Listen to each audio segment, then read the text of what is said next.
छत्रपती शिवाजी महाराजांच्या काळातील युद्धनीती किंवा छत्रपती शिवाजी महाराजांची युद्धनीतीचं वैशिष्ट्यपूर्ण असं नाविन्य काय होतं किंवा ती विशिष्ट पद्धती कशी त्यांनी फ्रेम केलेली की त्यावेळी एवढ्या लढाई झाल्या तरी आपण नेहमी त्यातून तारून निघालो, त्यातून काहीतरी शिकत आलो, साम्राज्य एवढं उभं राहिलं.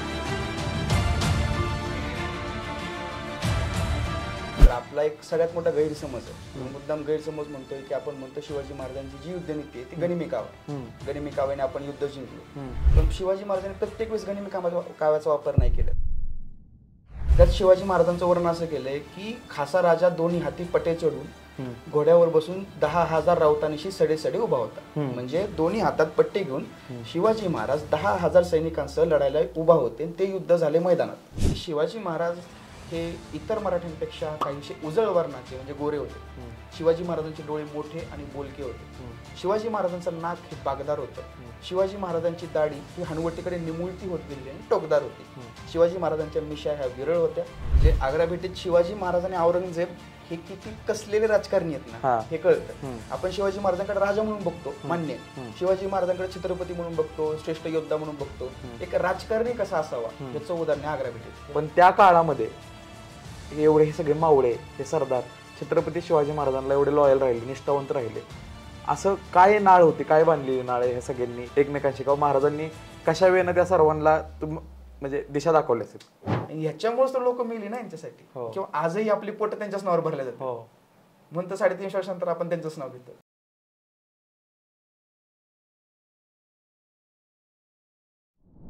नमस्कार मित्रांनो, तुमच्या सगळ्यांचं स्वागत आहे सौरभ भोसले शोच्या नवीन एपिसोडमध्ये. आपण जेव्हा इंस्टाग्रामला पोल टाकत असतो की पॉडकास्टवर गेस्ट कोणते बोलवायचे, टॉपिक्स कोणते घ्यायचे किंवा यूट्यूब कमेंट्स असतात त्यावरती आपलं मॉनिटरिंग चालू असतं, तेव्हा छत्रपती शिवाजी महाराजांबद्दल पॉडकास्ट व्हावेत किंवा आपल्या मंदिरांबद्दल पॉडकास्ट व्हावेत, आपले स्थापत्यकला आहे त्याबद्दल पॉडकास्ट व्हावेत, आपला इतिहास आहे त्याबद्दल पॉडकास्ट व्हावेत, अशी खूप जणांकडून इच्छा व्यक्त करण्यात येते. आणि ह्या विषयांवर बोलण्याला आपल्याला एकदम भारी व्यक्तिमत्व किंवा अभ्यास व्यक्तिमत्व गरजेचं असतं. आणि तसंच आज एक व्यक्तिमत्व आपल्यासोबत आहे. आज आपल्यासोबत आहे केतन पुरी दादा, आणि तो एक लेखक आहे, इतिहास अभ्यासक आहे आणि त्याचबरोबर आर्किओलॉजिस्ट पण आहे. तर दादा, सगळ्यात पहिल्यांदा शोवरती खूप खूप वेलकम आहे तुझं. Thank you so much. आपण जेव्हा पॉडकास्टवरती कोणते गेस्ट येतात तेव्हा सर्वांना पहिला प्रश्न एकच असतो की विद्यार्थी दशेपासून त्या प्रोफेशनपर्यंत जर्नी कशी होती ह्या क्षेत्रात का. तर मग एक इतिहास अभ्यासक, आर्किओलॉजिस्ट विद्यार्थ्यापासून इथपर्यंत प्रवास कसा होता आणि का आहे फील्ड? हे एवढं कॉम्प्लिकेटेड आहे सांगणं, कारण माझं शालेय पूर्ण शिक्षण जे झालं ते धाराशिवला, उस्मानाबादला. म्हणजे मी चेष्टेमध्ये म्हणतो की माझं बालवाडी ते 12वी उस्मानाबादला झालं, धाराशिवला. त्यानंतर मला औरंगाबादला MIT कॉलेजला बीटेकला ऍडमिशन मिळालं. तिकडे गेलो खूप मोठी स्वप्न घेऊन की मला इंजिनियर व्हायचंय. आणि रोज रात्री मित्रांना घेऊन मी शिवाजी महाराजांवर काही ना काही लेक्चर देत बसायचो, त्यांची इच्छा असो नसो. आणि इंजिनिअरिंगला फर्स्ट इयरला मस्तपैकी YD झालो. मग फुल टाइम तेच सुरू केलं दिवस रात्र. त्यानंतर कळलं की त्याच्यात इंटरेस्ट आहे. 2-3 वर्ष इंजिनिअरिंग मध्ये काढली कशी बशी, पण ते काय शक्य झालं नाही. मग घरी वडिलांना सांगितलं मला इंजिनिअरिंग सोडायचंय. मम्मीने सपोर्ट केला, पण शेवटी आई असते ती, बरोबर थोडंफार वर खाली होतच. पण वडिलांनी खूप सपोर्ट केला. मग इंजिनिअरिंग सोडून BSc केली, कारण एक डिग्री हवी होती आर्किओलॉजीसाठी. आणि त्याच्यानंतर पुण्याच्या डेक्कन कॉलेजला आर्किओलॉजीला ऍडमिशन घेतलं. आणि मग 2019ला आर्किओलॉजी स्कूल पास आउट झालो. आता PhD चालू आहे आर्किओलॉजी. आता PhD चालू आहे. वा, मस्त. मी स्वतः दादाच्या ट्विकवरती पॉडकास्ट ऐकले आणि मला खूप भारी वाटलं की, आणि मला अशा व्यक्तीला ह्या शोवरती आणायचं होतं की ऐकत राहायला वाटलं पाहिजे व्यक्तींना. आणि आज आपण बऱ्याच गोष्टींबद्दल चर्चा करणार आहे. आणि त्यापैकीच पहिला विषय की आपल्याला लहानपणापासून छत्रपती शिवाजी महाराजांचं आहे ना विविध स्वरूप, त्यानंतर त्यांचे विविध जे घटनाक्रम घडले आयुष्यात त्याबद्दल आपल्याला धडे होते. आणि मला अभिमान वाटतो की मी जेव्हा मराठी शाळेत शिकलो तेव्हा आम्हाला ते धडे होते. आता ते हळूहळू गायब पण झालेत काय अभ्यासक्रमातून. तर युद्धनीती हा विषय एकदम डीप मध्ये नाही सांगितलं आपल्याला कधीच, की महाराजांबद्दल आपल्याला तो डीप मध्ये विषय नाही सांगितला. की आपल्याला सांगितलं की प्रतापगडावरती काय झालं, पावनखिंडीमध्ये काय झालं, पण त्याच्या मागची नीती काय होती, त्यावेळेची राजकीय सामाजिक परिस्थिती काय होती हे सांगितलं नव्हतं.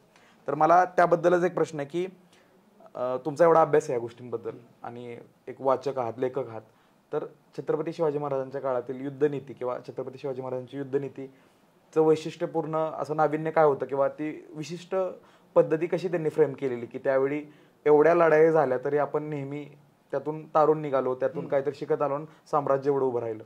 विशेष गोष्ट अशी आहे, शिवाजी महाराजांचा जर आपण इतिहास बघितला तर आपला एक सगळ्यात मोठा गैरसमज आहे. मुद्दाम गैरसमज म्हणतोय की आपण म्हणतो शिवाजी महाराजांची जी युद्धनीती आहे ती गनिमी कावा आहे. गनिमी काव्याने आपण युद्ध जिंकलो. पण शिवाजी महाराजांनी प्रत्येक वेळेस गनिमी काव्याचा वापर नाही केला. बरं.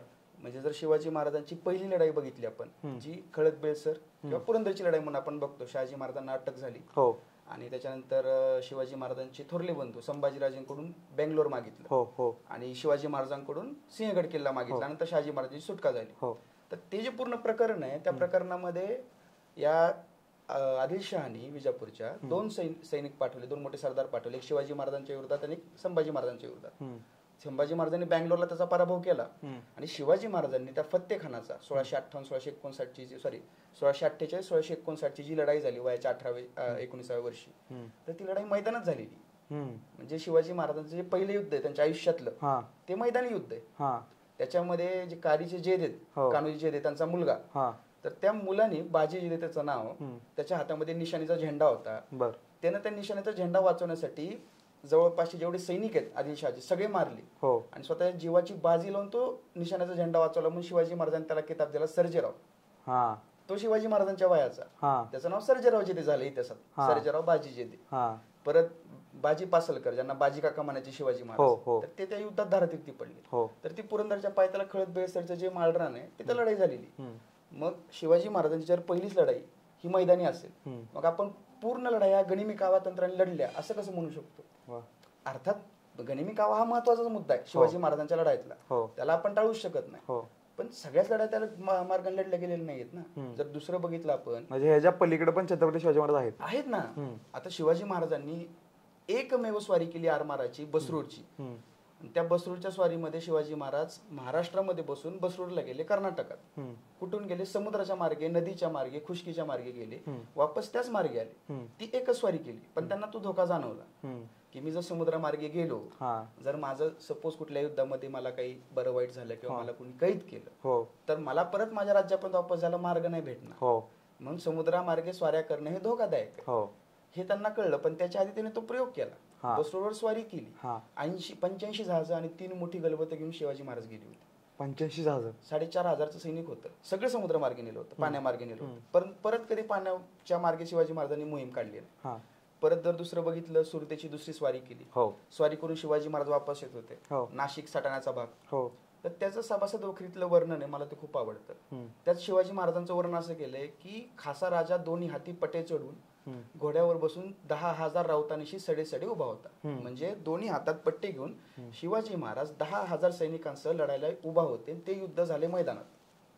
म्हणजे त्या सैनिकाला कसलं भारी वाटत असेल की माझा राजा 2 हातात पट्टी घेऊन चाललाय घोड्यावर आणि तो लढतोय आणि त्यांचा लीड करतोय. म्हणजे आपण काय म्हणतो शिवाजी महाराजांना की लीडर, तर लिडरशिपची जी क्वालिटी आहे ना ती या युद्धांच्या सगळ्या प्रसंगात दिसते. जावळीचं जे युद्ध आहे ते गनिमी कावा पण आहे, पण मंत्रियुद्ध पण.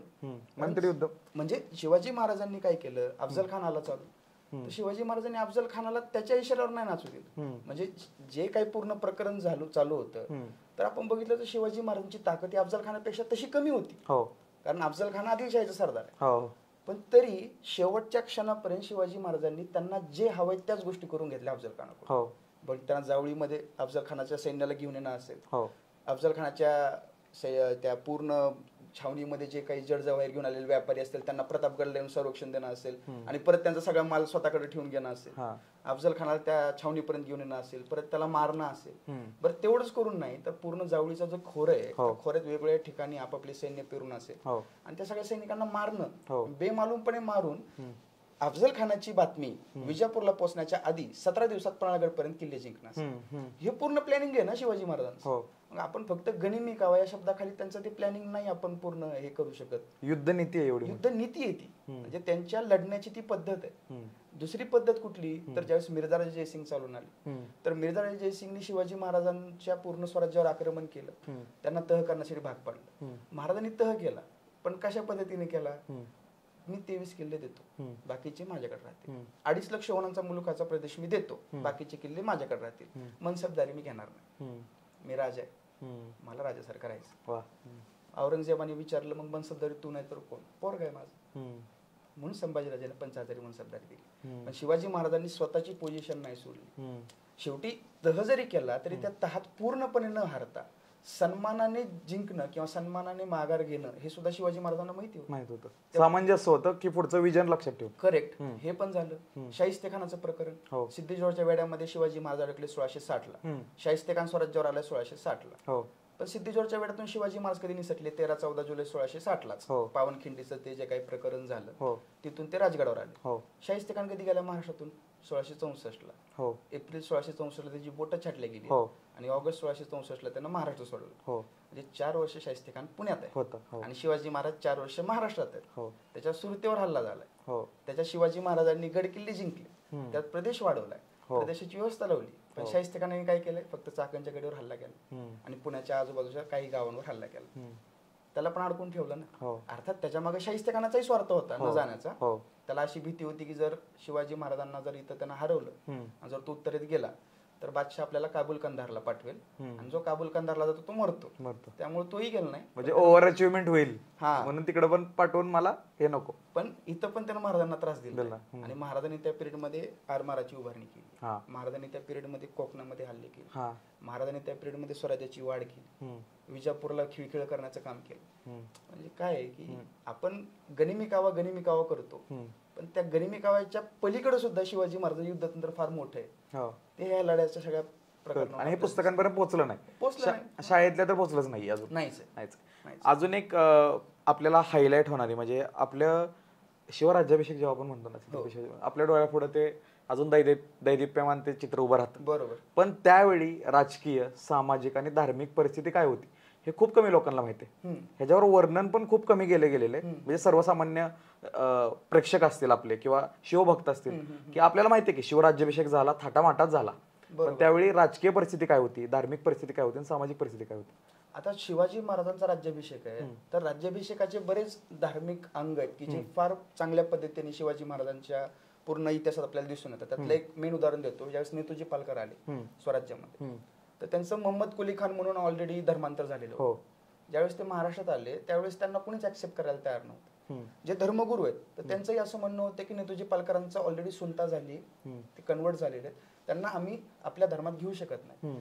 त्यावेळेस या राज्याभिषेकाच्या विशेष अधिकाराचा वापर करून शिवाजी महाराजांनी नेतूजी पालकरांना स्वराज्यात घेतलंय, हिंदू धर्मामध्ये घेतलंय. जे पूर्ण धर्मसत्तेच्या विरोधात जाऊन आपल्याला जो योग्य वाटेल तो निर्णय देण्याची ताकद शिवाजी महाराजांना राज्याभिषेकाने दिली. ती आधी पण होतीच पण ते ऑथरायझेशन शिक्का असतो ना तो स्टॅम्प या राज्याभिषेकाने लावला. दुसरी सामाजिक परिस्थिती जर त्याविषयी आपण बघितली किंवा राजकीय परिस्थिती तर शिवाजी महाराज हे एकमेव असे व्यक्ती आहेत की ज्यांचे वडील छत्रपती नव्हते किंवा ज्यांचे वडील राजा नव्हते. भली त्यांची राहण्याची पद्धती राजासारखी होती तरी सुद्धा. म्हणजे औरंगजेब मुघलांचा राजा आहे. आदिलशहा जो होता त्याच्या घराण्यात पिढ्यानपिढ्या ती चालूच होती. गोळकोंड्याचा कुतुबशाह तो गादीवरच बसलेला होता. त्याचे वडील वगैरे आजोबा वगैरे खूप मोठे पराक्रमी राजे त्यावेळेस त्या पिरियड मध्ये होऊन गेले. ह्या सगळ्या शाया तिथं होत्या आणि ह्या शायांच्या मध्ये सर्वसामान्य लोकांना एक दिलासा देण्याचं काम शिवाजी महाराजांनी केलं होतं. पण त्यांना राजा ही जी पदवी आहे ही पदवी ज्यावेळेस त्यांना ह्या गोष्टी जाणीव कधी झाली असावी कदाचित मला वाटतं आग्र्याच्या मोहिमेमध्ये. ज्यावेळेस ते आग्र्याला गेले आणि आग्र्याला जो काही अपमान झाला औरंगजेबाच्या दरबारात त्यांना कुठेतरी जाणीव झाली असावी की आपलं राज्य आहे ते सार्वभौम आहे, स्वतंत्र आहे, आपलं अस्तित्व स्वतंत्र आहे. पण ते दाखवून द्यावं लागेल. ते दाखवून देताना तत्कालीन ज्या काही समाजाच्या मान्यता आहेत त्या मान्यता पूर्ण कराव्या लागतील. राज्याभिषेक करावा लागेल आणि तिथून पुढे महाराजांनी ती तयारी सुरू केली. राज्याभिषेक केला. राज्याभिषेकाची बरीच वेगवेगळी वर्णन आपल्याला वाचायला मिळतात. पण त्यातलं मला एक कॅरेक्टर खूप आवडतं राज्याभिषेकाचं वर्णन करणारं. तो आहे हेनरी ऑक्झेंडन. आपण राज्याभिषेकाच्या सगळ्या फ्रेम पाहतो दुकानात लावलेल्या त्यात एक इंग्रज असतो बघा जो मुजरा करतो. तर तो इंग्रज म्हणजे हेनरी ऑक्झेंडन आहे. तो आला होता मुंबईवरून शिवाजी महाराजांना काही तहाच्या अटींची पूर्तता करून घेण्यासाठी. तर त्याच्यामध्ये एक अट अशी होती की शिवाजी महाराजांच्या राज्यात इंग्रजांना स्वतःचं नाणं चालू देण्यासाठी परमिशन पाहिजे. साधं वाटतं आपल्याला ऐकायला पण आपला राजा कसा बघा. शिवाजी महाराजांनी त्या कलमावर आक्षेप घेतला, राज्याभिषेक केला. राज्याभिषेकामध्ये शिवाजी महाराजांनी त्या काळामध्ये पासून त्या राज्याभिषेकाच्या क्षणापासून तिथून पुढे जे वर्ष गिनल्या जाईल मोजल्या जाईल ते स्वतःच्या नावाने ओळखलं जावं अशी व्यवस्था केली. तो सुरू केला त्यांनी शिवराज्याभिषेक शक. जो राज्याभिषेक शक म्हणतो म्हणजे एक काळ हा महाराजांनी स्वतःच्या नावाने ओळखण्याला भाग पाडला. हे पहिलं ट्रान्सफॉर्मेशन. दुसरं, शिवाजी महाराजांनी स्वराज्याचा अधिकृत निशाण हे जरी पताका केलं, आणि जे लढाईच्या वेळेस युद्धामध्ये वापरायचं जे निशाण होतं ते भगवाची पताका, त्रिकोणी पताका, हे 2 केलं. तिसरं महत्वाचं, शिवाजी महाराजांनी स्वतःची नाणी पाडली. कशामुळं? तर ज्याची नाणी त्याच्याकडे अर्थसत्ता. उद्या जर मी नाण्यांचा सप्लाय बंद केला, मार्केटला शॉर्टेज झालं मग, आणि हे इंग्रजांना करायचं होतं व्यापाराच्या माध्यमातून, ते शिवाजी महाराजांना होऊ द्यायचं. एवढी दूरदृष्टी ठेवली ती त्यांच्याकडे होती. मला ते विशेष वाटतं की हा माणूस फार म्हणजे वेगळ्या विचारांचा आहे. शिवाजी महाराज म्हणजे आपण फार शिवाजी महाराजांना एका पर्टिक्युलर गोष्टीमध्ये अडकून ठेवलं, एका साच्यामध्ये, की नाही शिवाजी महाराज इज लाईक साधी राणी, उच्च सरी. नाही, शिवाजी महाराजांनी कॉफी वगैरे दिली डचांना. डच भेटायला ते शिवाजी महाराजांना, तर त्यांनी काजू बदाम पिस्ता दिला शिवाजी महाराजांना. तर शिवाजी महाराजांनी, आपण कसं जातो, तुम्ही मला आल्यावर विचारलं चहा घेणार का कॉफी, तसं डचांनी विचारलं, डचांना शिवाजी महाराजांनी कॉफी दिली. आणि हे स्वतः डचांनी लिहून ठेवलं त्यांच्या ओरिजिनल कागदपत्रांनी. म्हणजे आपण आपल्या शिवाजी महाराजांकडे फार वेगळ्या नजरेने बघतो, आणि हे इंग्रज, डच, पोर्तुगीज, फ्रेंच शिवाजी महाराजांकडे वेगळ्या नजरेने बघतो. विजनरी म्हणून, विजनरी. आणि त्यांचं विजन दिसतं. आपल्या सभासद बखरीमध्ये शिवाजी महाराजांच्या राज्याभिषेकाचं वर्णन काय आलंय, उठले किती वाजता, धार्मिक विधी कसे झाले, खर्च किती झाला, किती ब्राह्मण बोध झाले. ह्या राज्याभिषेकाच्या विधी समजून घ्यायला महत्वाच्या गोष्टी आहेत, पण त्याचे इम्पॅक्ट काय झाले. हेनरी ऑक्झंडर म्हणतो की शिवाजी महाराजांच्या दरबारात ज्यावेळेस मी गेलो, त्यांचा राज्याभिषेक चालू होता, त्यावेळेस त्यांच्या राज्याभिषेकाच्या मागं वेगवेगळ्या प्रकारची शुभ लक्षणं असलेली चिन्ह लटकून ठेवली होती. म्हणजे एका भाल्याच्या टोकावर मासा लटकवला होता, एकावर तराजू लटकवला होता, एकावर अश्वपुच्छ लटकवलं. म्हणजे ही सगळी राजेशाही प्रतीक आहेत. न्यायदानाची प्रक्रिया शिवाजी महाराजांनी स्वतःच्या हातात घेतली. आपण म्हणतो की आदिलशहाने शिवाजी महाराजांच्या विरोधात लढा का सुरू केला. काय वाटतं तुम्हाला, की शिवाजी महाराजांना आदिलशहामध्ये भांडण का सुरू झालं असेल. सुरुवातीला आपल्या किल्ले जिंकले. शिवाजी महाराजांनी न्याय निवाडा स्वतःच्या हातात घेतला. किल्ले जिंकण्याच्या आधी आणि नंतर सुद्धा न्यायदानाची व्यवस्था ही फक्त आणि फक्त राजाकडे असते. बरोबर. म्हणजे तुम्ही न्याय देताय म्हणजे तुम्ही त्या राज्याचा पूर्ण कारभार हाकताय, आणि ते शिवाजी महाराजांनी हातात घेतले. ह्याच्यामुळे आदिलशहाची किल्ला जिंकणं हे तर काय ठीक आहे. म्हणजे शहाजी महाराजांचा मुलगा हा शिवाजी बाल शिवाजी हा पुण्यामध्ये राहतोय, आणि त्यानं तोरणा जिंकला किंवा रोहिडेश्वर जिंकला किंवा रायरेश्वर जिंकला, म्हणून आदिलशाह वायबल झालाय. पण तेवढ्या पुरतं त्यानं शहाजी महाराजांना सांगितलं की मुलाला समजून सांग वगैरे. शिवाजी महाराजांनी पण त्या गोष्टीकडे कानडोळा केला, कारण किल्ला ज्याच्याकडे त्याच्याकडे त्या प्रदेशाचा महसूल उत्पन्न पूर्ण येणार, तिथले व्यापारी मार्गावर कंट्रोल राहणार, सगळं ठीक आहे. पण न्यायदान, एखाद्या स्त्रीवर बदअमल केला म्हणून जर मी न्यायदान करत असेल आणि राजाकडे जायची गरजच नाही, मला न्याय पुण्यातच मिळतोय, मग लोक कोणाकडे जाणार. मग त्या न्यायदानाचं प्रतीक तिथे लटकत होतं राज्याभिषेकामध्ये. अशा वेगवेगळ्या गोष्टी त्या हेनरीने ऑब्झर्व्ह करून, एवढ्या बारीक गोष्टी. तो म्हणतो की रायगडावर राहणाऱ्या लोकांच्या आहाराचं मुख्य अन्न जे आहे ते डाळ आणि भात आहे, म्हणजे खिचडी. तो लिहून ठेवतोय. लोणी, डाळ भात लोणी म्हणजे खिचडी. लोणी आपण खातो, तो लिहून ठेवतो. त्यानं हा पहिला इतिहासातला आणि एकमेव व्यक्ती आहे ज्याने लिहिले की शिवाजी महाराजांच्या राज्याभिषेकाच्या वेळेस नगारखान्याच्या समोर 2 हत्ती झुलत होते. तो पहिला आणि एकमेव व्यक्ती.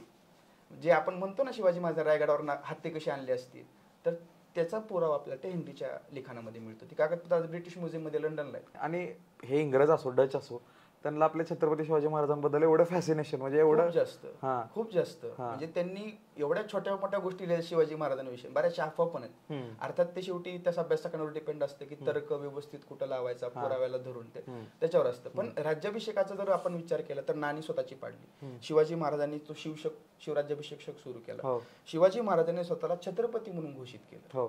आणि छत्रपती म्हणून घोषित झाल्याचा परिणाम असा झाला, ज्यावेळी शिवाजी महाराज हैदराबादला गोळकोंड्याच्या कुतुबशहाला भेटायला गेले, त्यावेळी शिवाजी महाराजांनी एकच अट घातली होती कुतुबशहाला, की जर तू मला भेटायला येणार असेल, जर आपण दोघं एकमेकाला भेटणार असू, तर माझं स्वागत किंवा मला ट्रीटमेंट ही राजाप्रमाणेच मिळाली पाहिजे. तर गोळकोंड्याचा कुतुबशाह प्रोटोकॉल तोडून शहराच्या बाहेर 2-3 कोस चालत गेला. शिवाजी महाराज ज्या रस्त्यावर येणार आहे, म्हणजे मी खूप वेळ सांगतो पण मला ते खूप आवडतं वर्णन, म्हणून मी परत परत सांगत राहतो की शिवाजी महाराज ज्या रस्त्याने येणार आहेत तो पूर्ण रस्ता त्याने कुंकू आणि केशराने भरला होता. लोक शिवाजी महाराजांच्या अंगावर फुलं उधळत आहेत, तर ती साधी फुलं नसावीत म्हणून हातात सगळ्या लोकांच्या हातात सोन्याची फुलं दिली ती. आणि शिवाजी महाराजांची त्यानं गाळाभेट घेतली. म्हणजे कुतुबशाह जो स्वतःला हिऱ्यांच्या खाणीचा बादशाह मानायचा, सगळ्यात श्रीमंत मुघलांच्या नंतर तो बादशाह होता, तो सगळे प्रोटोकॉल तोडून शिवाजी महाराजांना हे असं वेलकम करायला होता. त्यानं 1000 सुवासिनी स्त्रिया शिवाजी महाराजांना ओवाळण्यासाठी वेशीवर उभा केल्या. एवढं ग्रँड वेलकम दख्खनमध्ये कोणाचंच झालं नाही, जे शिवाजी महाराजांचं झालं होतं. आणि हे सगळं कोणामुळे झालं? फक्त एका राज्याभिषेकाच्या घटनेमुळे. एवढं महत्व आहे. एवढं महत्व आहे राज्याभिषेकाचं. आपण आज राज्याभिषेकाला 3.5 वर्ष पूर्ण झाले, 391 वर्ष चालू. पण आपण त्या दृष्टीने शिवाजी महाराजांचा इतिहास हा फक्त महाराष्ट्रापुरता लिमिटेड केला. आता हे जे मत आहे लोकांचं की शिवाजी महाराजांना आपण जगात पोहोचवलं पाहिजे, शिवाजी महाराज जिवंत असताना जगात पोहोचले होते, लंडनला त्यांची बातमी छापून आली वगैरे, त्या गोष्टी आहेतच. पण त्यांच्या जे इतिहासाचे वेगवेगळे पैलू आहेत किंवा राज्याभिषेकाचं महत्व आहे, ऍटलिस्ट दख्खनचा राजा म्हणून त्यांना इंग्रजांनी मान्यता दिली होती. डच्चांनी त्यांचं वर्णन केले न्यू लॉर्ड ऑफ कर्नाटका. तर आपण ऍटलिस्ट महाराष्ट्र, कर्नाटक, तेलंगणा, आंध्र या प्रदेशात तरी आपण आपल्या महाराजांचा इतिहास वेगवेगळ्या पैलूंनी पोहोचवला पाहिजे, असं करायला पाहिजे. पण ते आपण राज्याभिषेकाला जेवढं हे करून ठेवलेलं आहे. आणि मग आपण आरमाराबद्दल खूप ऐकलंय. आपल्याला सांगितलं की आरमारात एवढे मावळे होते, नौदल उभं केलं, आणि तुम्ही सांगितलं की एकदा स्वारी तिकडून येस करेक्ट. तरीही महाराजांना, छत्रपती शिवाजी महाराजांना माहित होतं की हे महत्व काय आहे. मग त्याची उभारणी कशा प्रकारे केली, त्याचं विजन काय ठेवलेलं, आणि कधी इम्पॉर्टन्स आलं त्याच्या उभारणीला? का पहिल्या म्हणजे जेव्हापासून स्वराज्याची स्थापना चालू झाली तेव्हापासूनच महाराजांनी हा विचार केला होता की आपल्याला समुद्राकडचे तट सगळे सुरक्षित ठेवायचे? ह्याचं महत्व कधी कळलं असेल? सगळ्यात पहिल्यांदा जर शिवाजी महाराजांना सगळ्यात मोठा थ्रेट कोण वाटला असेल आणि त्यांच्या आयुष्यामधली ती खंत राहिली शेवटपर्यंत, तो म्हणजे सिद्धी, जंजिऱ्याचा सिद्धी. तो कधी शिवाजी महाराजांना त्या सिद्धीचा जंजिरा जिंकता आला नाही. आणि पोर्तुगीजां दुसरे एक शत्रू शिवाजी महाराजांचे समुद्रातले होते पोर्तुगीज. या पोर्तुगीजांची एक पद्धत होती, मुघलांचा जहाज असो, आदिलशाहचा जहाज असो, सिद्धीचा जहाज असो, इंग्रजांचा असो, कोणाचाही असो, जर तुम्हाला मुंबई पासून गोव्यापर्यंत काहीही करायचं असेल, ट्रॅव्हल जरी करायचं असेल, तर तुमच्याकडे पाहिजेत पोर्तुगीज परवाने, पोर्तुगीजांचे परवाने. आणि त्याला म्हणतात कारताज, म्हणजे पासपोर्ट थोडक्यात, विजा वगैरे ह्या गोष्टी. तर ते पोर्तुगीजांचं लागायचं, कोणाचंही जहाज असलं तरी. तर ह्यांची अनिर्बंध सत्ता. पोर्तुगीज आणि इंग्रज सिद्धीला पाठीशी घालायचे, कारण जी समुद्र किनारपट्टी आहे त्या किनारपट्टीवरचे शिवाजी महाराजांचे जे किल्ले, त्या किल्ल्यांपासून स्वतःचं संरक्षण सिद्धीच करू शकतो, म्हणून ते इनडायरेक्टली सिद्धीला बॅकअप द्यायचे, इनडायरेक्टली सपोर्ट करायचे. त्यात मुघल, त्यांचं सगळ्यात महत्वाचं बंदर काय, भारत म्हणजे मुघलांचं नाक म्हणलं जातं सुरत. त्या सुरतेला व्यापार असायचा, आणि भारतातल्या सगळ्यात मोठ्या मोठ्या ज्या वाखारी आहेत इंग्रजांच्या, पोर्तुगीजांच्या, डचांच्या, त्या सुरतेला असायच्या, जगातून व्यापारी यायचे म्हणून. तर व्यापार आला, किल्ल्यांचं संरक्षण आलं, त्याचबरोबर जे किनारपट्टीवरची रयत आहे त्यांचं संरक्षण आलं. त्याचसोबत पोर्तुगीजां किंवा सिद्धींसारख्या शत्रूंपासून समुद्रामध्ये व्यवस्थितपणे संचार करण्याचं फ्रीडम पाहिजे. या सगळ्या गोष्टींचा विचार करून शिवाजी महाराजांनी सगळ्यात पहिल्यांदा पोर्तुगीजांचे 2 भाऊ उचलले. 2 कारागीर होते नाव तयार करणारे. आणि शिवाजी महाराजांनी 59-60च्या दरम्यान अफजल खान वादाच्या नंतर ठाणे आणि कल्याण आणि भिवंडीचा भाग आहे तो भाग जिंकला. तिथं दुर्गाडीची खाडी नावाची एक जागा आहे जी समुद्रातून आत आलेली, तिथं किल्ला बांधला. आणि तिथं त्यांनी दिवाळीच्या मुहूर्तावर शिवाजी महाराजांनी नौका बांधणीचा कारखाना सुरू केला. आरमाराचं पहिलं जहाज त्या दिवशी तिथं सुरू केलं त्यांनी त्या दुर्गाडीच्या खाडीत. हा दुर्गाडीचा किल्ला आहे, तिथं बऱ्यापैकी ढासळलेल्या अवस्थेत आहे, पण तिथं त्यांनी तो प्रयोग सुरू केला. अर्धवट काम सुरू असताना त्या पोर्तुगीजांना त्यांच्या व्हॉइसरॉयनी गोव्यावरून पत्र पाठवलं आणि पळून यायला सांगितलं. ते पळून गेले. पण तोपर्यंत मराठी एवढे हुशार होते, मराठीने ते नौका बांधणीचं तंत्र शिकून घेतलं. तिथून पुढे मराठीने नौका वगैरे उभा केल्या. शिवाजी महाराजांचं सेतुमाधवराव पगडींच्या मुघलांच्या कागदपत्रांविषयी त्यांनी खूप चांगलं काम केलंय.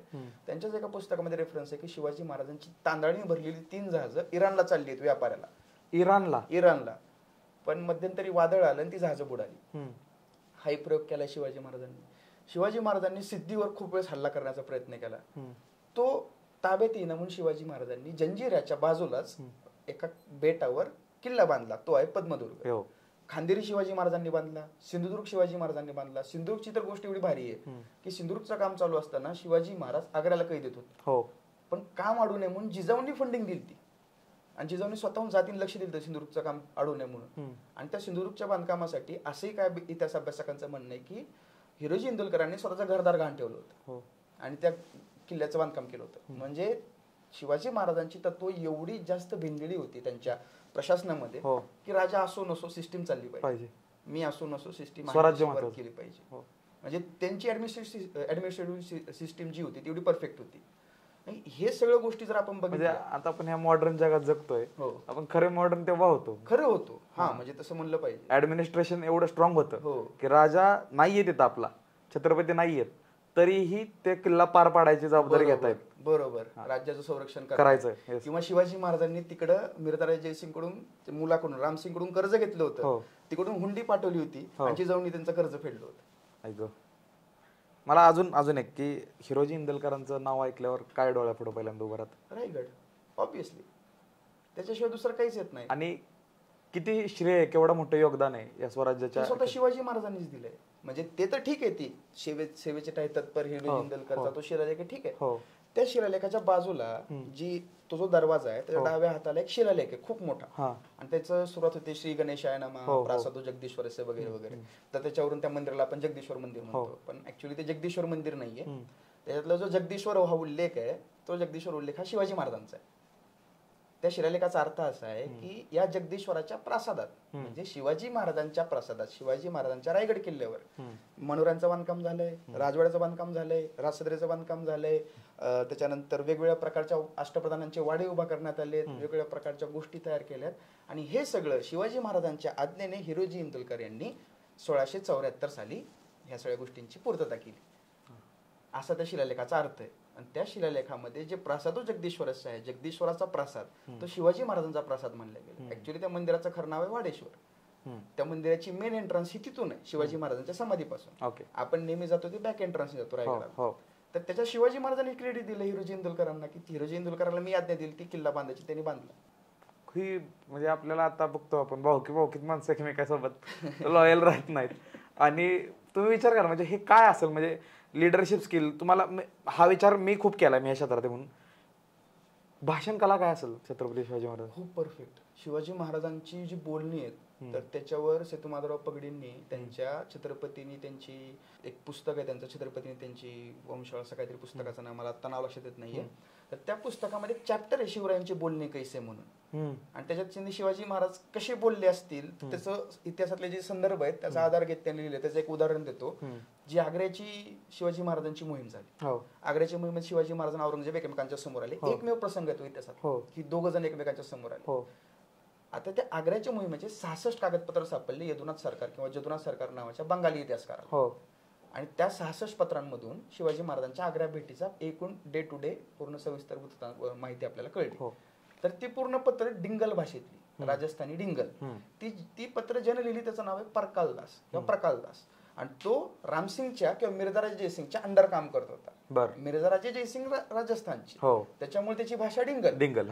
त्यांना औरंगजेबाची सुद्धा वाक्य ही डिंगल भाषेत लिहिलेली आहेत. डिंगल भाषेमध्ये जे काय असतील त्या औरंगजेबाविषयी माहिती दिली की औरंगजेब असं बोलला तसं बोलला वगैरे. आता औरंगजेब डिंगल तर बोलणारच नाही. तसं असताना त्याच्यामध्ये फक्त शिवाजी महाराजांची वाक्य अशी आहेत की तुम देखा, तुम्हारा बाप देखा, तुम्हारा पातशाह देखा, मैं कैसा आदमी हो तुम गौर करो, चाहे मेरा सिर काट के ले जाओ लेकिन मैं पातशाह की जी हुजूरी नहीं करूंगा. तर ही जी आहे ना ही दख्खनी हिंदी, जी आपण आज म्हणतो गुलाबी हिंदी, दख्खनी हिंदी, हैदराबाद वगैरे या भागात, ही तशी हिंदी. शिवाजी महाराजांनी हिंदीमध्ये त्या रागामध्ये मिर्झाराजे जयसिंगच्या पोराला सुनावले की रामसिंगला की तुम देखे म्हणजे तू बघितले, तुम्हाला बाप देखे म्हणजे तुझ्या बापाने पण बघितले म्हणजे जयसिंगनी बघितले, तुम्हाला पातशाह देखे तुझ्या बादशाहनी पण बघितले, मैं कैसा आदमी तुम गौर करो, मी कसा माणूस आहे तुम्ही जरा लक्ष द्या, चाहे मेरा सिर काट के ले जाओ लेकिन मैं पातशाह की जी हुजूरी नहीं करूंगा.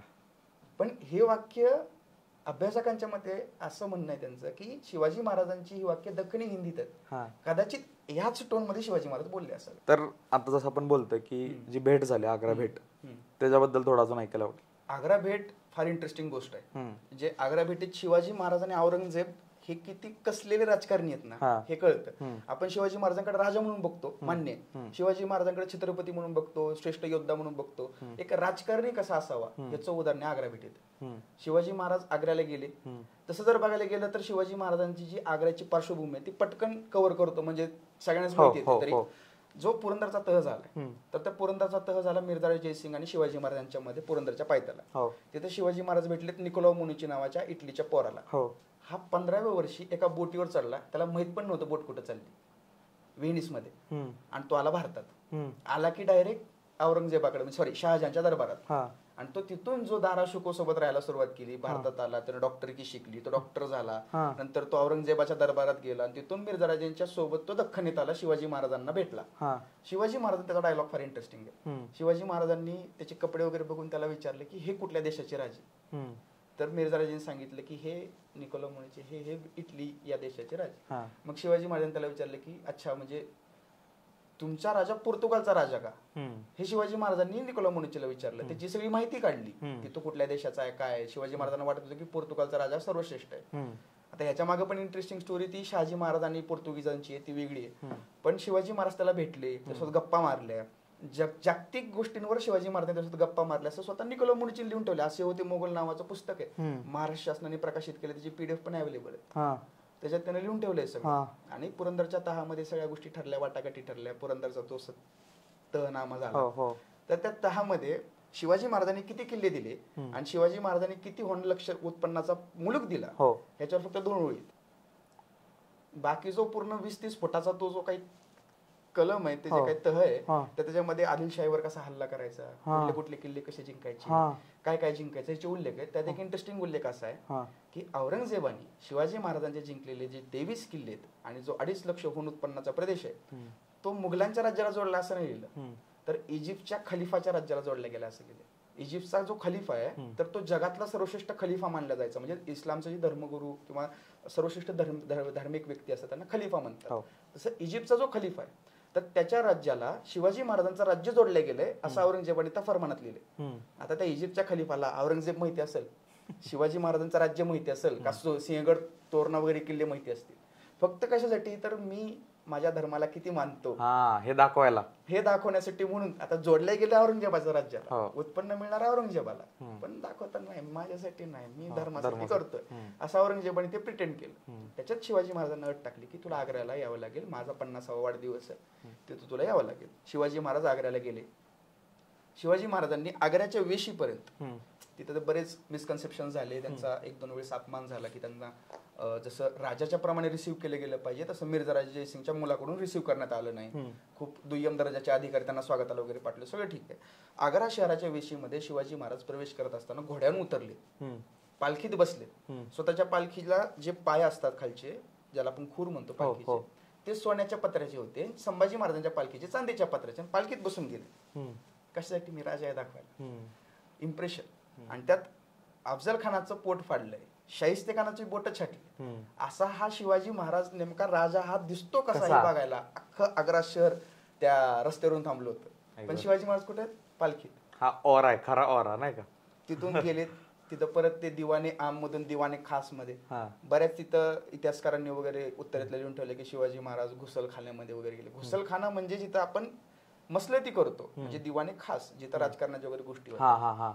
आपण आजही महाराष्ट्रातले लोक ज्यावेळेस दिल्लीला जातात त्यावेळेस त्या दिवाने आम मध्ये जे वर सिंहासन आहे ते जाऊन ते मोठमोठ्याने घोषणा वगैरे, ऍक्च्युअली तो प्रसंग तिथं घडलेलाच नाही, तो प्रसंग घडलाय दिवाने खास मध्ये. ते दिवाने खासला गेले. शिवाजी महाराजांनी औरंगजेबाला नजराणे वगैरे पेश केले. औरंगजेबाने त्या नजरांकडे बघितलं पण नाही आणि त्यानं न बघताच घेऊन जायला सांगितले नजराणे. आणि शिवाजी महाराजांना, संभाजी महाराजांना औरंगजेबाने काय नजराणे गिफ्ट केले, ते शिवाजी महाराजांनी त्याचा स्वीकार केला. हा शिवाजी महाराजांचा दुसरा अपमान. पहिला अपमान कुठं, स्वागत व्यवस्थित झालं नाही. दुसरा अपमान कुठं, औरंगजेबाने व्यवस्थित ट्रीटमेंट दिली नाही. तिसरा अपमान जो झाला तो जसवंत सिंगच्या मागे उभा करणं. इथं मात्र लिमिट क्रॉस झाली. मग ती शिवाजी महाराजांचा डायलॉग जो आता सांगितला, तुम देखा वगैरे सगळं झालं आणि मग त्यांना ते नजर कैदेमध्ये ठेवण्यात आलं. पहिल्यांदा तर त्यांना छावणीत ठेवण्यात आलं, नंतर नजर कैदेत ठेवण्यात आलं. शिवाजी महाराजांनी औरंगजेबाचा अपमान केला 12 मेला. 12 मेला शिवाजी महाराजांची औरंगजेबाची सख्खी बहीण आणि औरंगजेबाचा वजीर हे दोघेही म्हणत होते की मुघलांच्या राज्यात येऊन, मुघलांच्या दरबारात येऊन तुमच्या सर्वश्रेष्ठ आलमगीर समोर एक साधारण सरदाराचा मुलगा येतोय आणि तुमचा अपमान करतो, त्याला जीवन कशाला ठेवता, मारून टाका. आणि 30 मे 31 मेच्या आसपास मंथ एंडला 15 दिवसानंतर शिवाजी महाराजांना मारू नका, त्याला त्याच्या राज्यात परत जाऊ द्या, असं त्याची सख्खी बहीण आणि औरंगजेबाचा वकील म्हणत होता. असं काय झालं, हे शिवाजी महाराजांनी ह्या दोघांनाही एवढ्या व्यवस्थितपणे हँडल केलं. आणि त्यातला जो असद खान होता त्याला तर एवढा पैशांचा रतीब लावला होता शिवाजी महाराजांनी की त्याला कन्वर्ट करून घेतलं. तर हे चालू कन्वर्ट केलं ह्या दोघांना. शिवाजी महाराजांनी औरंगजेबाच्या सख्या बहिणीला आणि वजीराला, जो मुघलांच्या राज्याचा वजीर होता, दोघांना कन्वर्ट केलं स्वतःकडे की तू माझ्या बाजूने बोललं पाहिजे, औरंगजेबाकडे माझी रदबदली कर. मिर्झा जयसिंगच्या पोराला सांगितलं की माझ्या जीविताला काय धक्का नाही लागला पाहिजे, माझ्या जीविताची तू हमी घे, तू जामीन राहा मला. त्याला जामीन राहायला लावलं, तो जामीन राहिला. मग शिवाजी महाराजांचा आणि औरंगजेबाचा पत्रव्यवहार सुरू झाला. शिवाजी महाराज म्हणले मला माझ्या राज्यात जाऊ दे. औरंगजेब म्हणला जायचं तर जा, सगळे किल्ले, सगळा पैसा, सगळा खजिना माझ्या स्वाधीन कर. शिवाजी महाराज म्हणले की जो पण मी जाणार नाही माझे लोक विश्वास ठेवणार नाहीत हे करायला. मग औरंगजेब म्हणला ठीक आहे, इथंच राहा, तोपर्यंत काम कर, काबूल करणारला मोहीम चालू आहे, तिकडे काबूलला एकदा जाऊन या. शिवाजी महाराजांना कळलं की जो काबूलला जातो त्याला हे मुघल मारून टाकतात. शिवाजी महाराज म्हणले मी जाणार नाही, मी आग्र्याला राहतो, मला आता माझं सगळं राज्य वगैरे सोडायचंय, मला काही इथं राहायचं नाहीये, माझ्यासोबत जेवढे माझे सैनिक आले सगळ्यांना वापस पाठवून द्या. औरंगजेब म्हणला डन. त्याला काय फरक पडतो, शिवाजी महाराजांसोबत आलेले 250-300 लोक हे सगळे जर औरंगजेबासोबत छावणीत राहणार असतील, उद्या काही झालं तर शिवाजी महाराजांना तो धोका वगैरे जर झाला तर हे रक्षण करतील. जर शिवाजी महाराजांनी सगळे सैनिकच पाठवून दिले ह्याच्यात तर काही छुपी चाल नसणार. त्यामुळे औरंगजेब म्हणला ठीक आहे डन, पाठवून द्या वापस. सगळे परवाने दिले. आता हे परवाने सैनिकांना दिले हे आपण लक्षात ठेवू आणि पुढे आपल्याला याचा उपयोग होईल. शिवाजी महाराजांना सगळे परवाने वगैरे दिले सैनिकांना, सगळे सैनिक वापस गेले. शिवाजी महाराज 8 हत्ती घेऊन गेले सोबत, घोडे घेऊन गेले आणि काही पैदल म्हणजे जे सेवक वगैरे ते पण होते सोबत, सगळे वापस गेले. शिवाजी महाराजांनी नंतर औरंगजेबाला पत्र लिहिले की आता मला काय राज्य वगैरे करायचं नाही, मला घ्यायचा आहे संन्यास, तर मला आता जाऊ दे, मी जातो काशीला वगैरे कुठंतरी, मला काय कैदेत ठेवू नको, मला जाऊ दे. औरंगजेब म्हणला तुला संन्यास घ्यायचा आहे, काम कर, प्रयागराजच्या किल्ल्यावर जा, माझा किल्लेदार तुझी काळजी घे. प्रयागराजच्या किल्लेदार, जो किल्लेदार होता प्रयागराज म्हणजे अलाहाबाद तिथला जो किल्लेदार होता तो औरंगजेबाचा कॉन्ट्रॅक्ट किलर होता. औरंगजेब ज्याला कुणाला त्या जेलमध्ये पाठवायचा त्याला मारून टाकायचा. तो शिवाजी महाराजांना हे पण माहिती होतं. मग महाराज म्हणले ठीक आहे, मी काय संन्यासाला बाहेर जात नाही, इथंच राहतो, देवाचं स्मरण करतो, फक्त एक आहे मला जरा पैसे पाहिजेत, मला साधू संतांना मिठाई वाटायची. वाट म्हणला. मग मिठाई वाटायला सुरुवात केली. ह्या दरम्यान औरंगजेबाने दुसरं राजकारण सुरू केलं. विठ्ठलदासच्या हवेलीमध्ये हलवायचं, तिथं जाऊन शिवाजी महाराजांना मारायचं, किंवा रामसिंगच्या सैनिकांवर भरोसा नव्हता म्हणून फौलाद खानच्या 4,500 सैनिकांचा पहारा लावायचा. म्हणजे इमॅजिन करा, हे शिवाजी महाराजांचा एक तंबू आहे, बाहेरून 4,500 सैनिकांचा पहारा आहे जागता, एकट्या महाराजांच्या तंबूला, तो फौलाद खानाचा. त्याच्या आत रामसिंगाचा जागता पहारा आहे की शिवाजी महाराज पळून जाऊ नये, कारण तो औरंगजेबाला पण जामीन आहे आणि इकडे शिवाजी महाराजांना पण जामीन आहे, धोका पण होऊ नये, त्याच्या दुहेरी तलवारीवर तो चालतोय. त्याच्या आत शिवाजी महाराजांच्या सैनिकांचा पहारा की शिवाजी महाराजांना काही धोका होऊ नये, त्याच्या आत शिवाजी महाराज. आणि हे सगळं पत्रव्यवहार चाललाय या दोघांचा आग्र्यात बसून. हे सगळं राजकारण केलं, कसं बस ह्या गोष्टी सगळ्या मॅनेज झाल्या. शिवाजी महाराज पेटारात बसून निसटले का पेटारा घेऊन निसटले हे कुणालाच माहित नाही आजपर्यंत, कारण त्याची कागदपत्र उपलब्ध नाही. कसे का असं ना, निसटले महत्वाचं. निसटले, उलटे गेले मथुरेला, संभाजी महाराजांना ठेवलं, तिथून वापस आले. आपल्यासोबत आणलेला एकूण एक सैनिक, आपल्यासोबत आणलेला एकूण एक घोडा, 8 हत्तीसह शिवाजी महाराज महाराष्ट्रात गेले. ना खर्चडतं काय, नाकाला सुद्धा धक्का नाही. बरं ते गेलेत. इकडे आग्र्यामध्ये औरंगजेबाची हालत खराब आहे. तो झोपतोय रात्री आणि त्याच्या बेडच्या भोवती तो सशस्त्र पहारेकरी उभा करतोय. तो नमाज पडायला जातोय, जामा मशिदीच्या प्रत्येक पायरीवर एक पहारेकरी नंगी तलवार घेऊन उभा आहे. तो नमाजाचं पठण करतोय, तर नमाजाचं पठण करताना बाजूने सैनिक उभा आहे तलवारी घेऊन.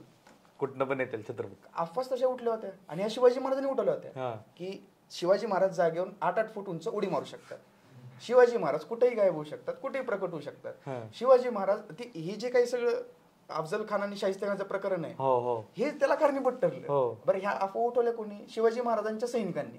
ते जायचे बाजारामध्ये कुंभाराकडे जाऊन बसायचे आणि सांगायचे शिवाजी महाराज शाहिस्ते खान रात्रीत गायब झाले महालातून, भवानी देवी प्रसन्न नाही, आणि तिकडं लाल महालात निघाले आणि डायरेक्ट बोटच कापली. शिवभारत नावाचं काव्य आहे जे स्वतः शिवाजी महाराजांच्या दरबारामध्ये असणाऱ्या परमानंदाने लिहिलेलं आहे. आणि परमानंद हा आग्र्याच्या भेटीमध्ये शिवाजी महाराजांसोबत होता. आणि या परमानंदासोबत अजून एक व्यक्ती होता, तो होता कवी कलश. कवी कलश हा त्यावेळेसपासून संभाजी महाराजांच्या आयुष्यात आहे. या परमानंदाने ह्या सगळ्या गोष्टी बघितलेल्या आहेत, त्यांनी ते लिहून ठेवले सगळं शिवभारतामध्ये. त्यामुळे हे अस्सल आहे. या सगळ्या अफवा, औरंगजेब एवढा घाबरलाय अफवांमुळे की पुढचे 1.5 महिने पूर्ण भारतभर हा शोध चालू होता की शिवाजी महाराज खरंच राजगडला पोहोचलेत का नाहीत, का दुसरीकडे कुठे लपून बसले. ज्यावेळी शिवाजी महाराज आग्र्यावरून राजगडला आले आणि इकडून पत्र लिहिलं की, म्हणजे आजच्या भाषेत सांगायचं तर सॉरी न सांगता आलो, असं पत्र लिहिलं शिवाजी महाराज की तुम्हाला न कळता आलो, त्याबद्दल दिलगिरी व्यक्त करतो. मग औरंगजेबाने पत्र लिहिलं काही हरकत नाही, म्हणजे ओके त्याच्या मागचं दुःख नाही सांगू शकला. आणि हे पत्र उपलब्ध आहे. म्हणजे किती वेगळ्या लेवलचं राजकारण आहे की शत्रूच्या छावणीत किंवा शत्रूच्या याच्यात राजधानीमध्ये घुसून तुम्ही राहताय, तिथली सगळी बित्तम बातमी काढताय, सगळं करताय, दम बी देऊन आलाय, वरती तर शिव्या पण दिल्या त्याच्या दरबार उभारून. म्हणजे मुघलांच्या दरबारात तुम्ही मान वर करून बोलायला तुम्हाला परमिशन नसायची. या सगळ्या गोष्टी आहेत. तुम्ही औरंगजेबाकडे नजर वर करून बघू शकत नाही कुणी जरी असलं तरी. त्याच्या गालीच्यावर कोणी पाय देऊ शकत नाही किंवा जोपर्यंत तो निघून जात नाही तोपर्यंत मी निघून जायचं नाही वगैरे वगैरे एवढं भयंकर प्रोटोकॉल. त्यात तुम्ही डायरेक्ट त्याला शिव्या घालून येताय, नाही त्या गोष्टी बोलताय, अपमान करताय, परत 2.5 महिने जिवंत पण राहताय त्याच्या राजधानीत, तिथून निष्ठून पण येत आहे. बस सगळं सोडा, एकूण एका माणसासोबत आणि प्राण्यासोबत तुम्ही वापस पण येताय परत म्हणता की अरे न सांगता आलं बरं का भाई. कितीही वेगळ्या लेवलचं राजकारण आहे शिवाजी महाराजांचं. बरं ते सगळं चालू आहे, त्याचसोबत त्यांना त्यांच्या मुलाचंही रक्षण करायचं, मुलाचं संरक्षण करायचं, मथुरेत ठेवलं. पण जर मी स्वराज्यात पोहोचलो आणि कुठूनही जर बातमी बाहेर कळाली पडली तर माझ्या मुलाला धोका होऊ शकतो. म्हणून स्वतःच्या सख्या आईला सुद्धा, जिजाऊंना सुद्धा शिवाजी महाराजांनी सांगितलं नाही की मी माझ्या मुलाला मथुरेला ठेवून, तुझ्या नातवाला मथुरेला ठेवून आलोय. जिजाऊंना माहित नाही, दुखवटा पाळलाय, श्राद्ध घातलंय संभाजी महाराजांचं. मी आत्ता जरी मी तुम्हाला म्हणलं की तुमच्या कुठल्या तरी एखाद्या दूरच्या नातेवाईकाविषयी काहीतरी वाईट विचार करू शकता. मी गोष्ट करतोय 300-350 वर्ष आधीची, ज्यावेळेस ह्या सगळ्या धर्माचा किंवा धार्मिक रीतिरिवांचा पगडा हा आजच्यापेक्षा जास्त होता किंवा देवभोळेपणा हा जास्त होता. आज बऱ्यापैकी आपल्याकडे ते वैचारिकता या वगैरे ह्या गोष्टी घुसल्यामुळे आपण देव मानतो नाही मानतो हा वेगळा विषय, पण त्यावेळेस तशा कुठल्या गोष्टी नव्हत्या. तसं असताना धार्मिक प्रभाव हा समाजावर एवढा मोठ्या प्रमाणात असताना सुद्धा शिवाजी महाराजांनी आपला मुलगा मेलाय हे नाटक 1.5 महिना चालवलंय आणि आपल्या आईपासून पण लपून ठेवलंय. म्हणजे किती वेगळ्या लेवलचं त्यांचं मानसिक स्थैर्य असेल आणि किती वेगळ्या पद्धतीची त्यांची मेंटॅलिटी असेल. ह्या सगळ्या प्रसंगांमधून आपल्याला ते शिवाजी महाराजांचं व्यक्तिमत्व किंवा व्यक्तिरेखा जी ते जाणून घ्यावी लागते. आता आपण मग ते फ्लो मध्येच जन्म, शपथ, राज्याभिषेक, ते जावळी अफजल खान, शाहिस्ते खान, आग्रा, राज्याभिषेक, मृत्यू, ह्याच्या पलीकडे शिवाजी महाराज नाहीच मोकळत आपल्याला. मला अजून एक रत्न म्हणू शकतो आपल्या स्वराज्याचं की बहिर्जी नाईक. हा बहिर्जी नायकांबद्दल काय आहे तुम्हाला वाटतं आणि काय जेवढं वाचन केलं असेल किंवा खरं सांगू का, बहिर्जी नायकांविषयी मराठी आणि इंग्रजी, डच, फ्रेंच, पोर्तुगीज आणि मुघलांची फारसी कागदपत्र ही सगळी जर साधनं एकत्र केली, जेवढी प्रकाशित आहेत जातील 2-3-2.5 लाख, जेवढी की 3 लाख असतील ती, जेवढी काही 100-150 पुस्तक आहेत, तर बहिर्जी नायकांवर अस्सल समकालीन संदर्भ की हा माणूस खरंच अस्तित्वात होता असं सांगणारी 4 ते 5 ओळीत इतिहासात. सुरतेच्या पहिल्या स्वारीच्या वेळेस एक माणूस वेषांतर करून सुरतेची सगळी माहिती काढत होता. तो इंग्रजांच्या वखारीसमोर बसला होता. कधी त्याला भिकारी बघितलं होतं तर कधी वेगवेगळ्या वेशांमध्ये बघितलं होतं. नंतर त्यांनी शिवाजी महाराजांसोबत त्या व्यक्तीला बघितलं, त्यावेळेस त्यांना कळलं की हा कुठेतरी हाय रँकचा ऑफिशियल आहे आणि त्या जागेवर तो बसलाय आणि हा काहीतरी वेगळ्या गोष्टीसाठी तो सुरतेमध्ये काही दिवस राहिला होता. नंतर त्यांनी चौकशी कळलं की त्यांना की शिवाजी महाराजांचे जे हेर आहेत त्या हेरांचा हा प्रमुख बहिर्जी नाईक आहे हे इंग्रजांनी लिहून ठेवलं. आणि सभासद बखरीमध्ये पण सेम असंच वर्णन आहे की वेषांतर करून बहिर्जीने पूर्ण सुरतेची माहिती काढून शिवाजी महाराजांना आणून दिली, नंतर तो सुरतेत गेला. याच्या पलीकडं, याच्या आधी आणि त्याच्या नंतर बहिर्जी नायकांचं नाव सुद्धा नाही येते. म्हणजे हे कसल्या लेवलचं इंटेलिजन्स आहे. हे शिवाजी महाराजांचं गुप्तहेर खातं एवढं स्ट्रॉंग होतं की आज शिवाजी महाराजांच्या 7 ते 8 हेरांची नावं फक्त माहिती आहेत. त्यातला लीडला बहिर्जी नाईक आहे. सुरतेच्या स्वारीमुळे ते फार जास्त प्रसिद्ध झालं. त्याच्यानंतर आरजोजी गिरजोजी यादव आहेत, ते पण हेर पण होते. त्यासोबत त्यांनी किल्ले पण बांधले. त्याचसोबत राजाराम महाराज ज्यावेळेस रायगडावर निसटले संभाजी महाराजांच्या अटकेच्या नंतर, त्यावेळेस रायगडाचा सगळा खजिना, शिवाजी महाराजांची सगळी शस्त्र, शिवाजी महाराजांच्या देवघातले सगळे देव, हे सगळे रायगडावरून घेऊन जिंजीला राजाराम महाराजांपर्यंत पोहोचवण्याचं काम हे आरजोजी गिरजोजी यादवांनी केलंय. ताराबाई कालीन कागदपत्रांचे 3 खंड आहेत जे कोल्हापूर विद्यापीठाने प्रकाशित केले. त्या 3 खंडांमध्ये मिळून जवळपास 1000-1200 कागदपत्र असतील. त्यातले 300-350 कागदपत्रांना जमिनीच गिफ्ट केल्याचे, एवढ्या जमिनी दिल्या त्या दोघांना. ही लॉयल्टी तेवढी दाखवली. ह्या सगळ्या जर गोष्टींचा विचार केला तर शिवाजी महाराजांच्या हेर खात्याविषयी तो एक प्रसंग बहिर्जी नायकांचा. आणि दुसरा ज्यावेळेस ते कर्नाटक स्वारीला गेले होते त्यास हर्बर्ट डियागर नावाचा एक डच व्यक्ती शिवाजी महाराजांना भेटायला होता. ती तारीख आहे 3 ऑगस्ट 1677. वलिकंडापुरम नावाचं गाव आहे तामिळनाडूमध्ये, तिथं तो भेटायला होता. तर तिथं त्या हर्बर्ट डियागरने लिहून ठेवले की आमची भेट चालू होती, जसं आपण गप्पा मारतोय तसं त्या दोघांमध्ये तहाच्या वाटाघाटी चालू होत्या. त्यास काही लोक यायचे, शिवाजी महाराजांच्या कानात काहीतरी सांगायचे, महाराज कागदावर काहीतरी लिहायचे आणि निघून जायचं होतं. हे असं जवळजवळ पूर्ण तासभर चाललं. जास्त बाहेर शिवाजी महाराजांच्या मंत्र्यांकडे चौकशी केली. त्यावेळेस त्याला कळलं की जेवढे भेट डिस्टर्ब करायला मध्ये लोक येत होते ते सगळे शिवाजी महाराजांचे हेर होते. आणि पूर्ण कर्नाटकात शिवाजी महाराजांनी 1000 पेक्षा जास्त हेर पेरली होती. 1000 पेक्षा जास्त हे त्याच्या स्वतःच्या कागदपत्रात लिहून ठेवले, डच कागदपत्रात, हर्बर्ट डियागर नावाचा व्यक्ती. तर म्हणजे कर्नाटकच्या एका कोपऱ्यात काही घडलं तर दुसऱ्या कोपऱ्यामध्ये शिवाजी महाराज असतील तरी त्यांना एका दिवसामध्ये ती बातमी लागेल अशी व्यवस्था त्यांनी करून ठेवली. याच्या पलीकडे हेर खात्याविषयी काहीच नाही. आणि दिग्पाल लांजेकर सर आहेत ना, ते पण मला हेच बोलले की बहिर्जी नायकांबद्दल आणि हेर खात्याबद्दल कमी माहिती आहे, हेच सगळ्यात मोठं यश आहे. यश पण आहे, म्हणजे आता अर्थात माहिती असणार कुठं ना कुठेतरी लिखित स्वरूपात, पण रायगड हा 1689ला जळलाय आणि पुढे 33 वर्षाचा तो सिद्धी जंजिरेकर सिद्धीच्या अंडर होता.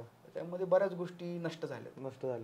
थोडा तरी क्लू जर आज आपल्याला असता की हेर खातं नेमकं कशा पद्धतीने आपला इंटेलिजन्स कुठल्या लेवलला असतं ते कळलं असतं ना व्यवस्थित, कारण मुघलांचं सगळंच माहिती आहे, आदिलशहाचं सगळं माहिती आहे, कुतुबशहाचं माहिती आहे, डच फ्रेंच पोर्तुगीजांचं माहिती आहे, आपलंच माहित नाही ना. ते कुठेतरी मग अभ्यासक म्हणून किंवा आपण वाचक म्हणून ज्यावेळेस बघतो त्यावेळेस वाटतं की अरे थोडी माहिती असं पाहिजे होती. छत्रपती शिवाजी महाराजांची शरीरयष्टी कशी होती काय? शिवाजी महाराज दिसायचे कसे, दुर्दैवाची गोष्ट आहे का सुदैवाची मला माहित नाही, जेच त्यानं ठरवावं. पण शिवाजी महाराज दिसायचे कसे याच्याविषयी फक्त आणि फक्त परकीय लोकांनी लिहून ठेवले. मराठी एकही साधन नाही की त्याच्यात शिवाजी महाराज कसे दिसायचे किंवा त्यांची शरीरयष्टी कशी होती याचं वर्णन केलं. हे आपलं दुर्दैव पण म्हणू किंवा सुदैव पण म्हणू की त्यांनी तरी लिहून ठेवलं कमीत कमी, आपल्याला कळलं. त्याच्यामध्ये लीड लाईट डच, इंग्रज आणि मुघल हे स्वतः शिवाजी महाराजांना भेटले. एस.के. लिओट आहे, हेनरी ऑक्झेंडन आहे, ट्रिविंग्टन आहे, त्याच्यानंतर जेरॉल रॉन्जिरनी शिवाजी महाराजांना बघितलेलं आहे. त्याच्यानंतर अँटोनी स्मिथ नावाचा एक व्यक्ती होता, त्याने शिवाजी महाराजांना बघितलंय. परकालदासने शिवाजी महाराजांना बघितलेलं होतं, भीमसेन सक्सेने बघितलं, निकोला मुनिचीने बघितलेलं शिवाजी महाराजांना. ह्या सगळ्या परकीय व्यक्तींनी बघितलेलं होतं. ह्या सगळ्यांचा जर सार एकत्र केला तर सर्वसाधारण वर्णन असं आहे की शिवाजी महाराज हे इतर मराठ्यांपेक्षा काहीशे उजळ वर्णाचे म्हणजे गोरे होते. शिवाजी महाराजांचे डोळे मोठे आणि बोलके होते. शिवाजी महाराजांचं नाक हे बागदार होतं. शिवाजी महाराजांची दाढी ही हनुवटीकडे निमुळती होत गेलेली आणि टोकदार होती. शिवाजी महाराजांच्या मिशा ह्या विरळ होत्या. शिवाजी महाराजांच्या चेहऱ्यावर कायम मंद स्मित असायचं. कधीही त्यांच्या चेहऱ्यावर राग, चिडचिड किंवा कुठल्या गोष्टीची भीती किंवा तणाव बघितल्याचं आम्हाला आठवत नाही. शिवाजी महाराज यांची उंची ही काहीशी मध्यम होती. ते मध्यम बांध्याचे होते आणि ते दिवसातून एकच वेळेस जेवण करायचे, त्यातही ते फक्त फळाहार करायचे. असं हे ओव्हरऑल जेवढं वर्णन आहे सगळं आतापर्यंत, हे जर एकत्रित केलं तर हे असं वर्णन येतं. दुसरी गोष्ट, शिवाजी महाराजांची जी अस्सल चित्र आहेत तर त्या अस्सल चित्रांमध्ये शिवाजी महाराजांच्या हातातली जी धोप आहे, त्या धोपेची मूठ म्हणजे जी तलवार आहे, त्या तलवारीची मूठ सोन्याची, त्याच्यावर वेगवेगळे रत्न लावली.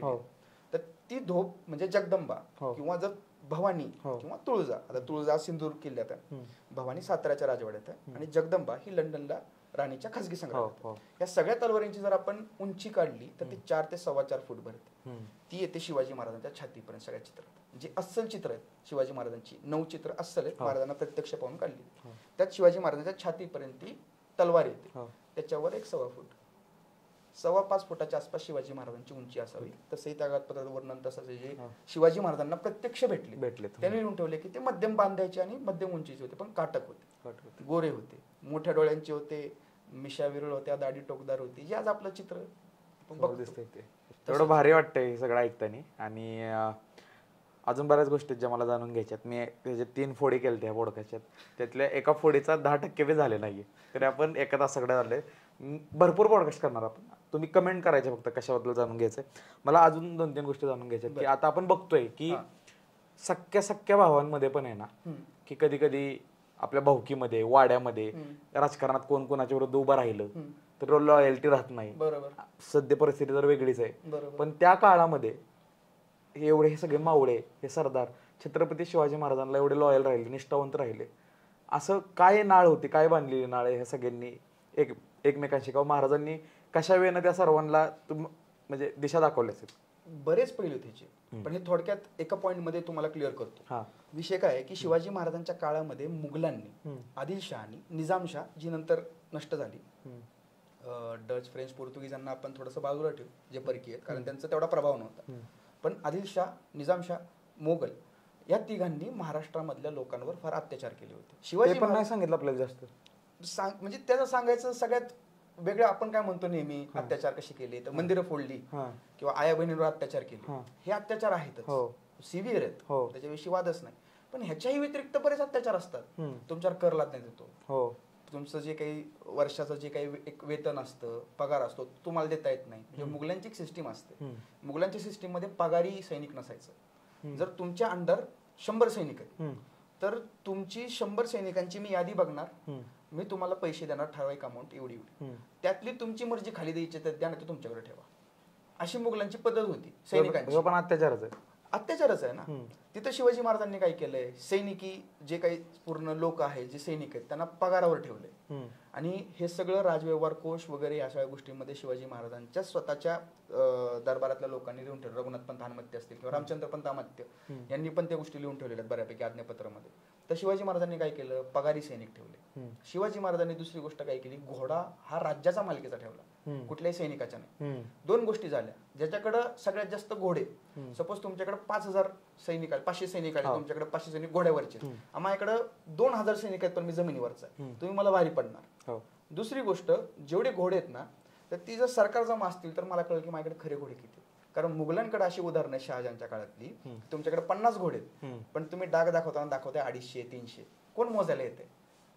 मी जो मोजायला येतो त्याला जर मी 100-200 रुपये दिले, 100-200 मोहरा सांगा एवढे आहेत सांगितले. त्यामुळे शिवाजी महाराज सरकार जमा ठेवले. यानं काय झालं, काय लेवलचं ऍडमिनिस्ट्रेशन आहे. परत शिवाजी महाराजांच्या राज्यातले जेवढे सैनिक आहेत ते शेतकरी होते. त्यामुळं लढायांचा सीझन सोडला तर शेतीच्या सीझन मध्ये पण शिवाजी महाराजांनी त्यांना मदत कशी केली, बी बियाणं फुकट दिली, बैलजोडी फुकट दिली. 10 वर्षापर्यंत जर तुमच्याकडे जमीन नसेल तुम्हाला जमीन पण फुकट, जर दुष्काळ पडला शेतसारा माफ. पण जर तुमच्या कुठल्याही शेतामध्ये कुठल्याही मराठ्यांच्या सैनिकांनी जर काही केलं, ते जे वाक्य ना, भाजी देटालाच पण हात लावू नये, तर ते त्यावेळेस आहे की त्याच्यावर कडक शासनाची कारवाई करण्याचे अधिकार पूर्ण शिवाजी महाराजांनी स्वतःकडे ठेवले. जर एखादा सैनिक युद्धामध्ये जखमी झाला तर त्याला बरे होईपर्यंत किंवा तो मरेपर्यंत त्याची पूर्ण देखभाल करण्याचं काम शिवाजी महाराजांकडे. आज आपण अनुकंपा तत्वाच्या गोष्टी करतो. शिवाजी महाराजांनी त्यावेळेस जर सैनिक मेला आणि त्याचा पोरगा वायत असेल तर त्याच्या जागेवर त्याच्या पोराला लावण्याची, नोकरी देण्याची तरतूद करून ठेवलेली. जर त्याला पोरगा नसेल, पोरगा लहान असेल, त्याची जर बायको विधवा असेल, घरात कमवता कोण नसेल, तर विधवेला हयात पेन्शन भेटण्याचं काम शिवाजी महाराजांनी करून ठेवलं होतं. ह्या सगळ्या गोष्टी लिहून ठेवलेल्या आहेत मराठी कागदपत्रांमध्ये. हे शिवाजी महाराज सांगितलेच नाहीत आपल्याला. आणि सगळ्यात विशेष गोष्ट तुम्हाला सांगतो की जो कर मुघलांकडे, कुतुबशाकडे, आदिलशाकडे होता त्यापेक्षा जास्त कर महाराष्ट्रामध्ये लोक भरायचे, शेतकरी. पण हल्लाच झाला नाही ना कधी तुमच्या शेतावर.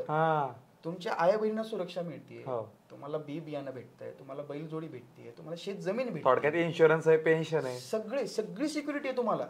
तुम्ही 10 ऐवजी 15 रुपये द्याला तुम्हाला काय त्रास आहे.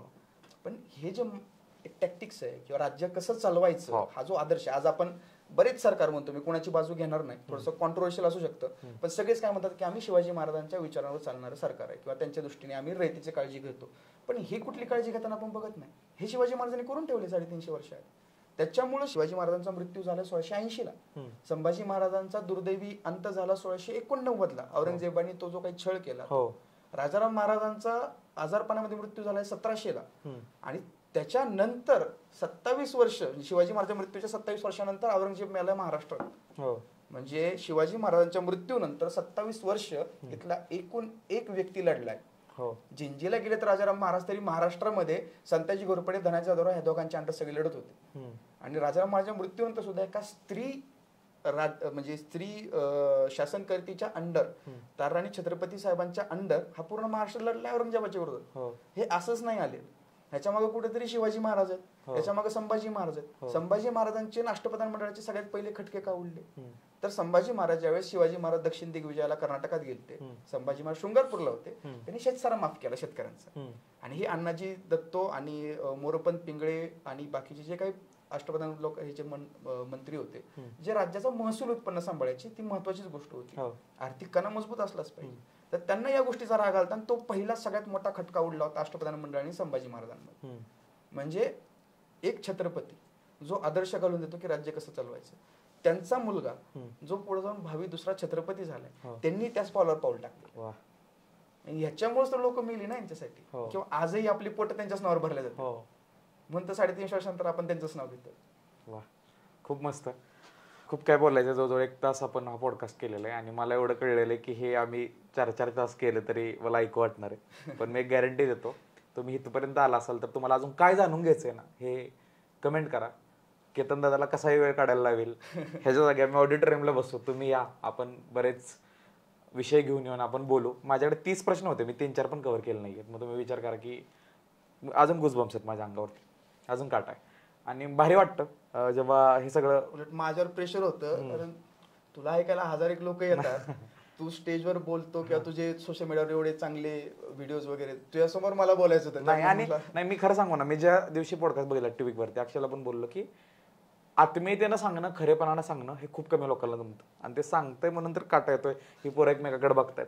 मला एक शेवटचा प्रश्न आहे फक्त, बरं. प्रत्येक तरुणानं, युवकांना किंवा मराठी माणसानं छत्रपती शिवाजी महाराजांकडे कसं बघावं आपण? कसंही बघावं, फक्त कुठल्याही एका चष्म्यातून बघायला नाही पाहिजे. हा. म्हणजे शिवाजी महाराजात पुरोगामी होते, प्रतिगामी होते, धर्मांध होते, धर्मभोळे होते, धर्मनिष्ठ होते, किंवा शिवाजी महाराज हे रयतेचे राजे होते का कर्तव्यनिष्ठ छत्रपती होते, ह्या सगळ्या अँगलनी शिवाजी महाराजांकडे बघितलं पाहिजे. शिवाजी महाराजांकडे एका चष्म्यातून जर बघितलं ना, म्हणजे मी ज्यांना गुरु मानतो ते मांडेसर सांगायचे की शिवाजी महाराज एक हत्ती आहेत आणि आपण सगळे डोळ्यावर पट्टी बांधलेले लोक आहेत. आपल्याला जसा तो हत्ती लागेल, कोणाला शेपटी लागेल, कोणाला पाय लागेल, कोणाला सोंड लागेल, कोणाला सुळे लागतील, तसं आपल्याला तो हत्ती वाटेल. तसे शिवाजी महाराज. त्यामुळे त्यांना फक्त एका चष्म्यातून बघण्यात काय मजा नाही. म्हणजे आपण त्यांनी जेवढं दूरदृष्टिकोन ठेवला, हो, सगळा अभ्यास ठेवला, हो, त्या प्रकारेच आपण ऍटलीस्ट दृष्टी तरी ठेवावी त्यांना समजून घेताना. करेक्ट. एवढा वेळ दिला, आलास, आणि खूप भारी वाटलं. खूप खूप धन्यवाद. आणि नक्की आम्ही अजून पॉडकास्ट करणार आहे. तुम्ही कमेंटमध्ये नक्की सांगा कशाबद्दल ऐकायला आवडेल. केतन दादा, तू वेळ काढला, आलास त्याबद्दल खूप खूप धन्यवाद. Thank you so much. थँक्यू.